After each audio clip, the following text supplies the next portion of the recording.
Hello everybody, this is Sarah with Melting Star Handmade. In this sewing tutorial, I will teach you how to make this cute Luna cat for yourself.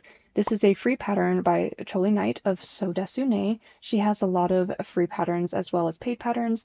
They range from beginning patterns to experienced patterns, so I'll put her link in the video description. Make sure to check her out. You can watch this video so that you can learn how to make this, or you can watch this video just to enjoy to see how I make this process, do the process of making this stuffed animal. If you would like to follow along and make your own, make sure to get to the materials listed here so that you have everything ready when we are to that part. I do have embroidery on this one. You can also do applique if you do not have an embroidery machine. I have videos of me showing you how to do applique, as well as Choly has some instructions in the PDF from the free one of this, showing you how to do applique as well. And make sure if you need to, at any time, you can pause the video because I do go pretty fast through this.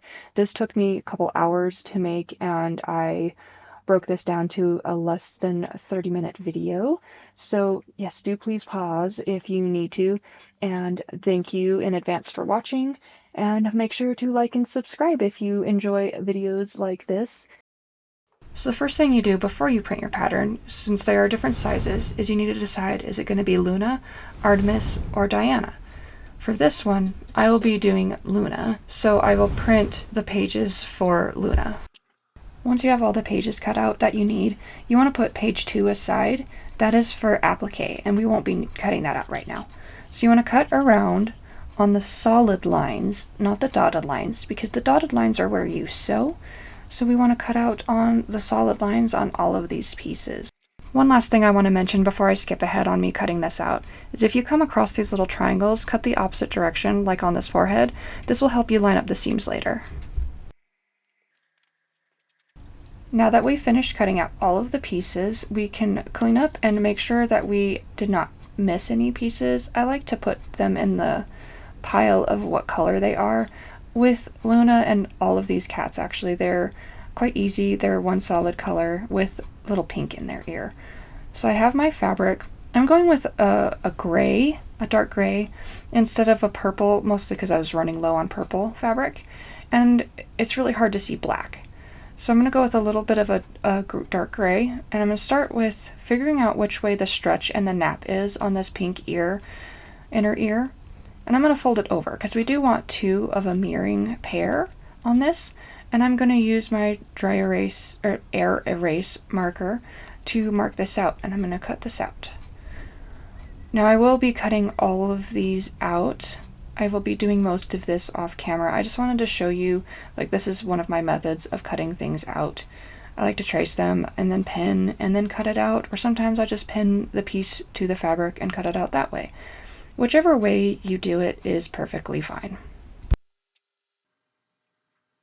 Now that we have all our pieces cut out, we want to find our pieces that require detail, and for that, that is the little forehead triangle and the face. For this video, I will be doing embroidery on my machine. If you want to do applique, I do have other videos showing me doing applique, or you can find the instructions in Choly pages, or find other videos that do applique, and you can still make this. So what I'm going to do is I'm going to hoop my stabilizer first without my fabric in there, and then I'm going to take it to my machine and run the last stitch first. This is usually the cutout stitch that Choly uses. For me, I like to use it as my placement stitch. And then I use spray adhesive, which is sewing machine safe, and then I stick the piece to it. It's kind of hard to see. I should have used a better thread on there. Sorry about that. And then I stick my piece to it, and then I put my top stabilizer on. This top stabilizer is very important, especially if you are using fabric like minky. The fleece, it only shows through a little bit, but it looks much neater if you do use it. And then I like to tape it down so it doesn't come up. Later in the video, I do struggle with that because it does still come up. But anyway, then you put it in your machine and you run with the colors that you would like. I personally chose to go with like an orange gradient on this because it went well with the gray. You can personally choose any color you want. I liked how this ended up. It doesn't look like classic Luna, but I still really enjoy the way it looks, and don't forget to also embroider the moon. Now that we're done, we can take off our top stabilizer and remove it from the bottom stabilizer. I just like to use tearaway, it's so much faster. You do still want to make sure that you work on removing all of the pieces on the top stabilizer and the jump stitches on this. Once we have it all cleaned up, it looks really good. Let's get started sewing. The first step is to sew the face, and to find the darts, I'm going to trim the face pattern to show where the darts are. You just cut on the dotted lines on this time, and then on the back of the face, you will trace where those darts go, and then you'll fold them in half and sew them. Having the right thread color does help it look better in the end, so you can see here I'm switching the thread color really fast. The outer darts are smaller and the middle dart is the larger dart. That one will go closer to the nose. So take your time on these darts if you need to, and it'll make it have a nice shape to it. Now we're going to start with the forehead. You pin or clip one side and go towards the nose. You'll want to stop shortly before the nose. Don't go all the way to the end on that one. You do want to stay pretty close to your seam allowance so you don't run over the moon or the eye or the eyebrow. You can see I checked to make sure I didn't do that, and now I'm pinning the other side of the forehead. Again, you don't want to go all the way to the nose on that part, because we are going to now create a nice shape for the nose. So you fold the face in half, kind of moving that forehead out of the way and folding it at half as well. And then you start kind of on the forehead and go down across the top of the nose and give it a nice curve like a cat. And for me, I went a little high on the forehead, so I'm just going to pick out some of the stitches so that it looks great and it sits right. Now that we finished our face, we can start with our ears. You want to find the pink ear and the outer main ear color, and you match them up right sides facing, and you pin them together around the curve. You'll leave the sharp flat sides unsewn because that's where we will turn the ears. I like to do my stuff in pairs. You can sew the ears separately if you'd like, but since they are sewn exactly the same, I like to sew them at the same time. If you need to, make sure you slow down during the curves of the ear. Now that we have those curves sewn, we're going to trim away some of the fabric, especially around the curved tip, to make sure that when we turn the fabric, it lays nice and flat and looks good. Once you have your ears turned, we need to fold the fabric with the pink sides facing, right at that point of where the flat sides make a point and your raw edges should line up pretty good. We do that with both ears to make sure that they are a mirroring pair again. And you just baste it, mostly to hold it in place so that you don't have to fight it when we baste it onto the head. I'm going to use the forehead pattern to show me where the ears go. You just hold it up to the pattern and you can see where that dart is helping us see where we need to make sure the ear goes. I just hold it there and pull the paper away, and then I do another just basting stitch to hold it to the face. And then we just repeat the same thing for the second ear. I do want to note that you want to curve the ear along with the head as much as you can, but anytime that you come across the raw edges, don't let those show. With this many layers of anti-pill fleece, my machine does tend to struggle a little bit. If your machine does this as well, you can try getting a larger needle size and slowing down. But now that our face is done, we're going to start working on the body. We get our belly piece and our inner leg pieces, and we are going to line these up one side at a time. See how I have them laid out? I just do that to make sure I have the right sides and the right spot. And then I curve this along the belly piece and I sew both sides on. When you go to sew the second leg piece on, you do want to make sure the first leg piece is out of the way so you don't accidentally sew that down. You also want to make sure you're sewing it to the right curve. It shouldn't fit properly on the underarm curve, but it's always good to just double check. Now that we have our belly and inner leg pieces sewn, we're going to sew our underarms on. We're going to put it on this last large curve on the top of this belly piece. And we're just going to follow the curve from, I think it was 0.5 to 0.5. Now, once this is sewn, we're going to flip it over, like you see me just do, and then we're going to get our outer arm piece. Make sure your fabrics are facing right sides together, and we're going to clip and sew this from seam to seam. So this is like 0.5 to the 0.5. To me that looked like it was just the seam to seam, so you mostly are only sewing the arm pieces and moving the body pieces out of the way as you sew. And you can kind of hear me singing in my chipmunk voice as I enjoy sewing and singing. It's one of my favorite things to do. Hopefully nobody can tell what song I'm singing though.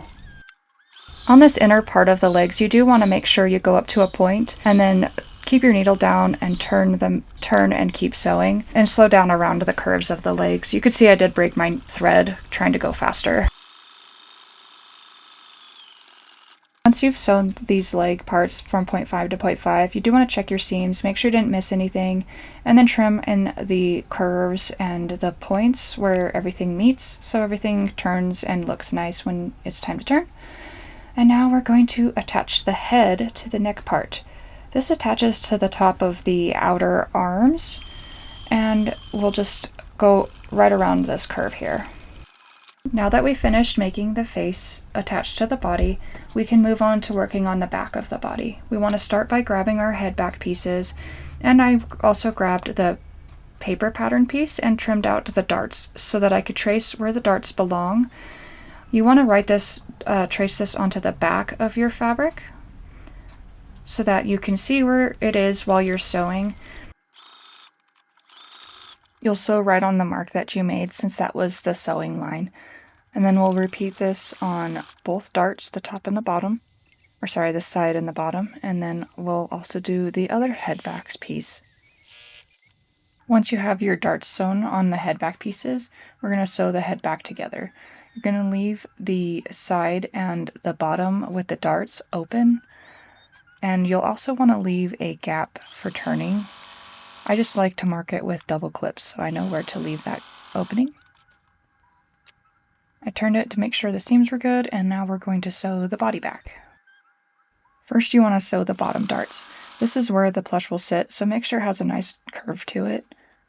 And you repeat that on both pieces, both back pieces. And now we're going to sew the back pieces together. Make sure you line up the darts that you just sewn so that it has a nice finish to it. At this point you'll only sew the very back piece with the darts on it. You can slow down over the seams if you need to, like if your machine struggles like mine did.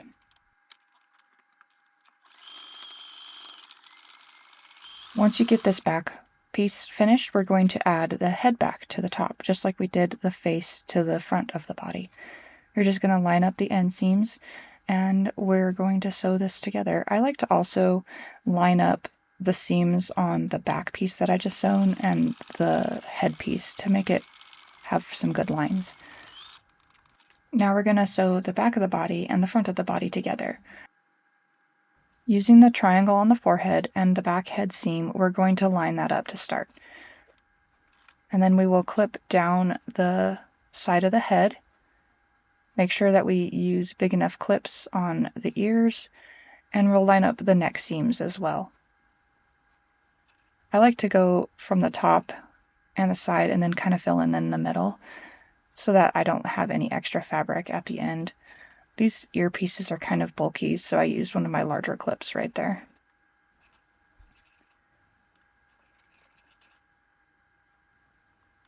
Once everything's clipped, we can start sewing it. You want to sew from the seam of the neck around the ear. Slow down on the ear if you need to, because it is a very thick part right there with the ear folds. So slow down if you need to, or move to a straight stitch is also helpful if it is really struggling. You can see my machine actually really struggled with this, so I sped it up so you didn't have to see me fight so much.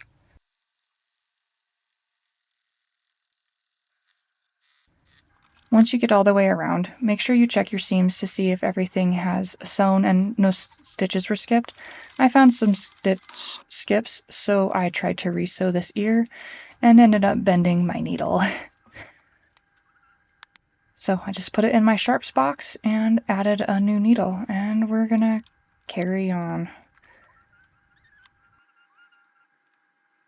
The next step is to start sewing the body. So we're gonna start at the bottom of the neck and go to the top of the leg or where it starts to curve out on the body.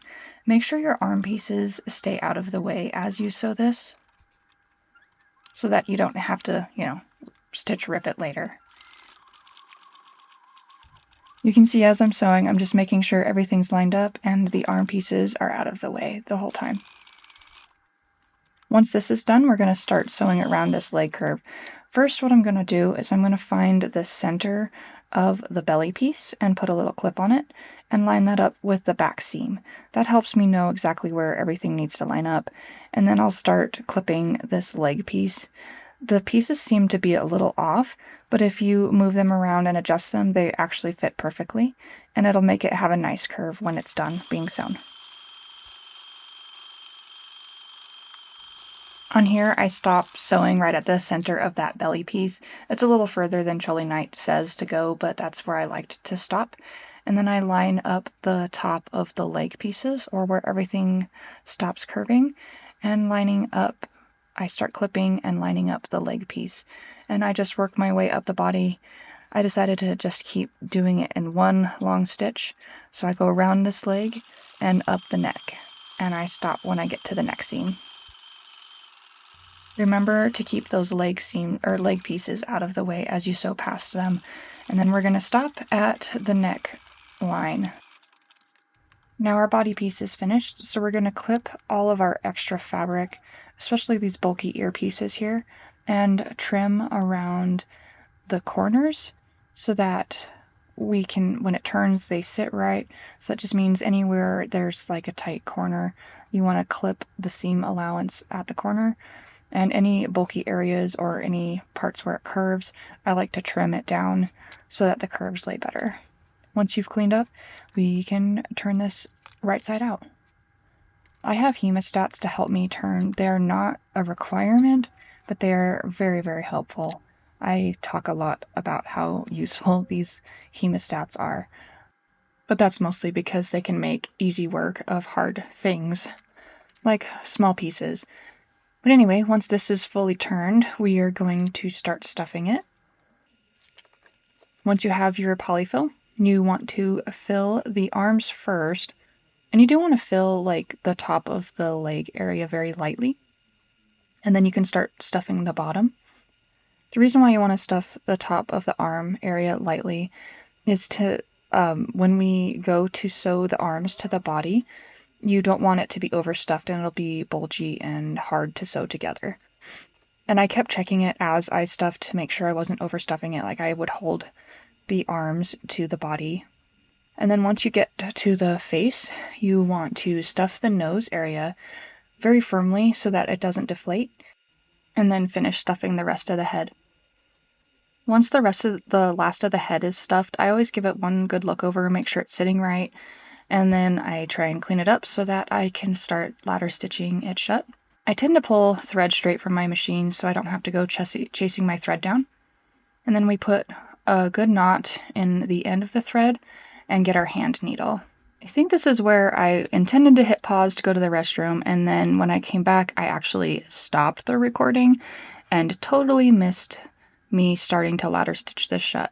Aww. I did realize about halfway through, right here, where I'm doing the last little bit. So I apologize that you didn't see me ladder stitching the whole shut.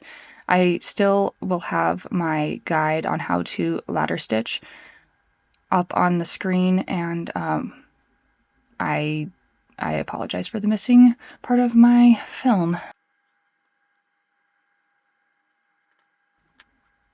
Once the back of the head is ladder stitched shut, I'm going to give it a little bit of a cleanup here because I get annoyed with the polyfill, and I'm going to get ready to ladder stitch the arms to the body so that it sits better and it's not looking so funny. I did accidentally start my embroidery machine in the background, so I apologize for the noise.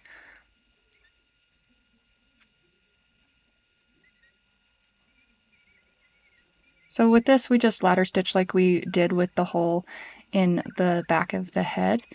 But with this, we're trying to make sure that the legs are laying more flat, so it's in a proper seated position. They're not like poking forward.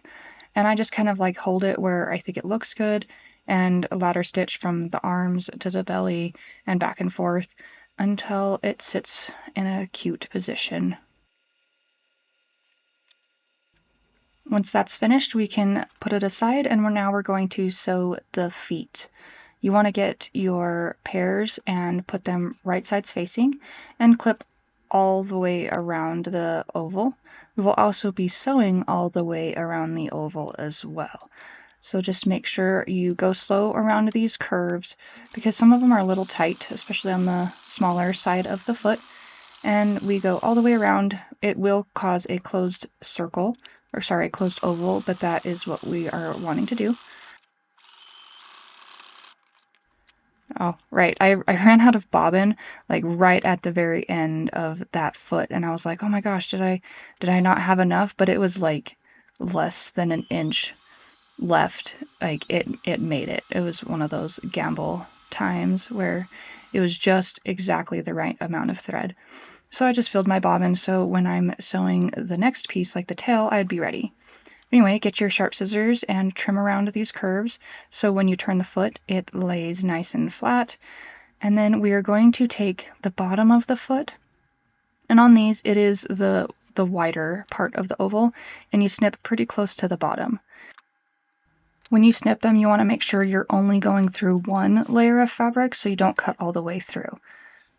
And then we'll turn these right side out. This is another reason why I like my hemostats. It makes quick work of these.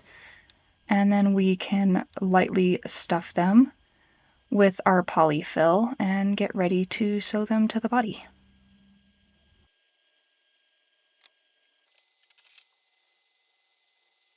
Once you have your thread with the knot, you can choose to whip stitch these shut.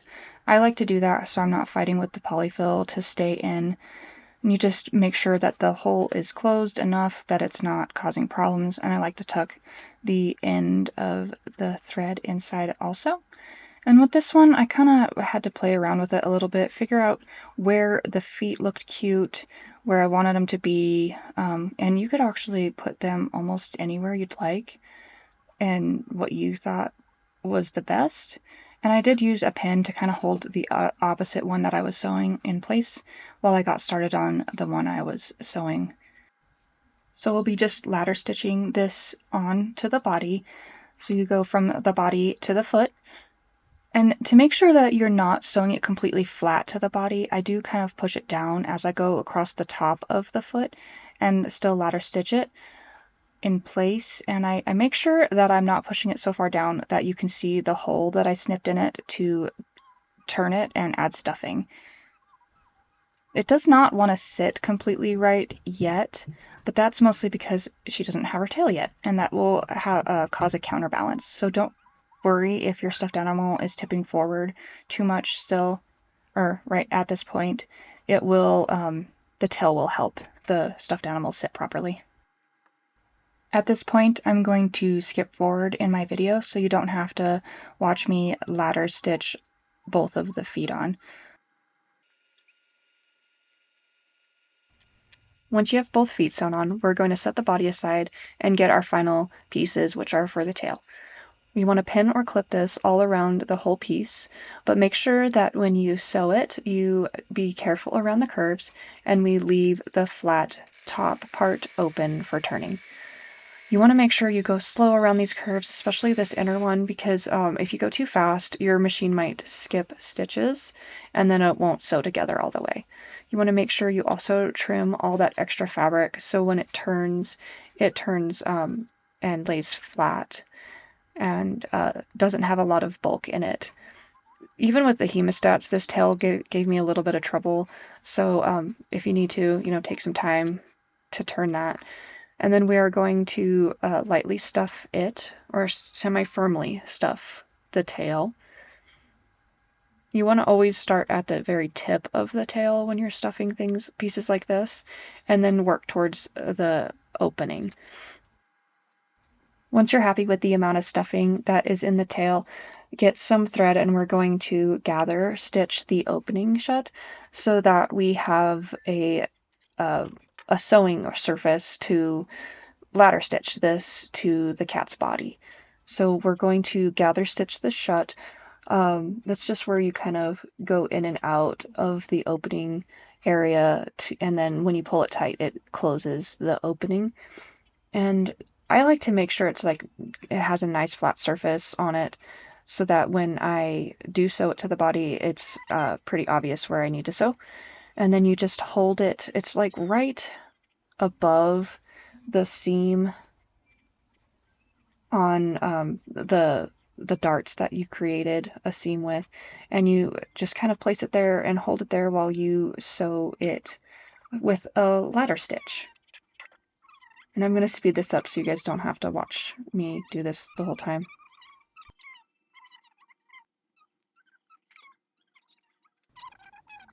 So here I'm just finishing off the tail. I just ladder stitched all the way around a few times, and I'm adding a knot and hiding the knot and the end thread inside of the stuffed animal.